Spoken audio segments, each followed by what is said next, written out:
Picture the Aegean Sea 2,000 years ago. A proud wooden vessel, the ship of Theseus, sails home from battle.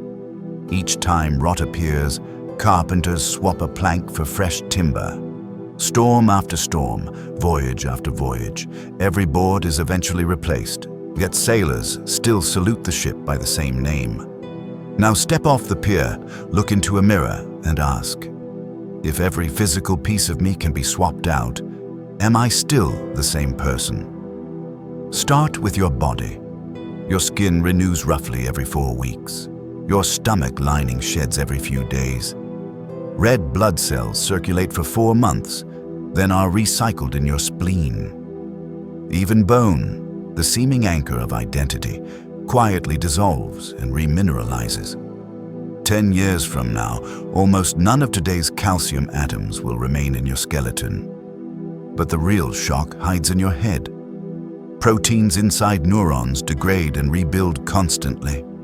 Synapses, the little gates where brain cells talk, strengthen or weaken depending on what you learn, love, or fear.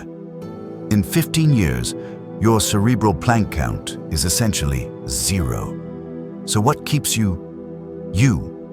Philosopher Derek Parfit said, "Personal identity is like a rope. No single fiber runs the rope's whole length. Strands overlap, fray, and are replaced, but continuity holds because each section overlaps the next. Your rope is overlapping chains of memory, personality traits, and intentions. Snap enough links through amnesia or dementia, and the rope might break even if the body lives on. Patients with advanced Alzheimer's often lose autobiographical memory. Families speak of an uncanny grief. Mom's body is here, but she's gone.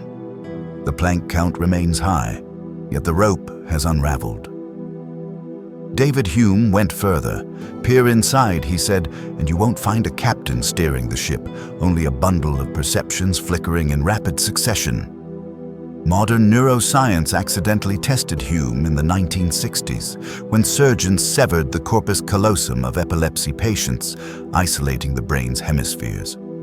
Present the word key to the right hemisphere only, and the patient's left hand grabs a key while the speaking left hemisphere insists it saw nothing at all. 2 streams of consciousness in one skull. Which stream is you? Perhaps memory is our plank and compass. Yet psychologist Elizabeth Loftus showed how fragile that compass is.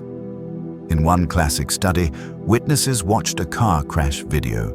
Simply changing the verb from hit to smashed inflated estimates of speed and even planted false memories of broken glass. If the very glue holding us together warps so easily, is identity anything more than an endlessly edited film? Some philosophers retreat to biology. You are the same living organism tracking one continuous metabolism. But that anchor loosens in an age of organ transplants, prosthetic limbs, and looming mind upload dreams. Imagine tomorrow a perfect digital copy of your brain boots up in silicon while your biological body quietly expires. Would you awaken in the server rack, or did you just end? This puzzle is not ivory tower trivia. It haunts courtrooms, rehab centers, and family dinners.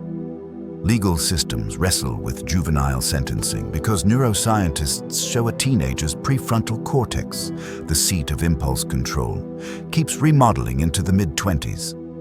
Is a 16-year-old offender the same person at 30? Recovery communities echo the question. When someone leaves addiction behind, friends often say, "You're a different person now." Parole boards, victims, and families must decide whether a ship with new planks deserves a new chance.